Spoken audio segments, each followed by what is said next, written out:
सदी में छुआछूत, सती प्रथा, बाल विवाह तथा विधवा विवाह निषेध जैसी कुरीतियों के विरुद्ध अपने पति के साथ मिलकर काम किया, पर उसे हिंदुस्तान ने भुला दिया। ऐसी महिला को हमारा शत शत नमन। सावित्रीबाई फुले देश की पहली महिला अध्यक्षा और नारी मुक्ति आंदोलन की पहली नेता थी। उन्होंने अपने पति ज्योतिबा फुले के सहयोग से देश में महिला शिक्षा की नींव रखी।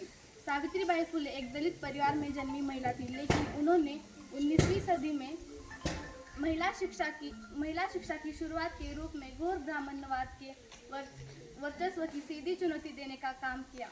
19वीं सदी में छुआछूत, सती प्रथा, बाल विवाह तथा विधवा विवाह निषेध जैसी कुरीतियां बुरी तरह से व्याप्त थी। उक्त सामाजिक बुराइयां किसी विशेष प्रदेश में ही सीमित न होकर पूरे भारत में फैल चुकी थी। महाराष्ट्र के महान समाज सुधारक, विधवा पुनर्विवाह आंदोलन के तथा स्त्री शिक्षा समानता के अगुआ महात्मा ज्योतिबा फुले की धर्मपत्नी सावित्रीबाई फुले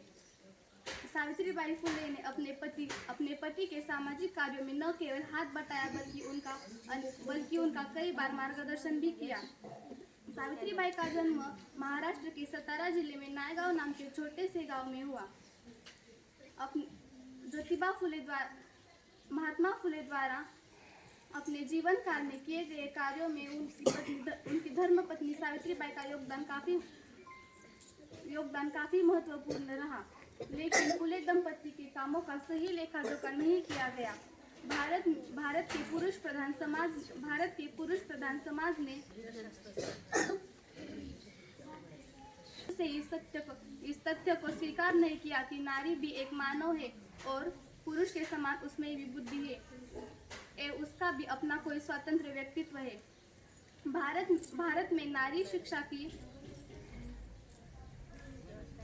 के लिए किए गए पहले प्रयास के रूप में महात्मा फुले ने अपने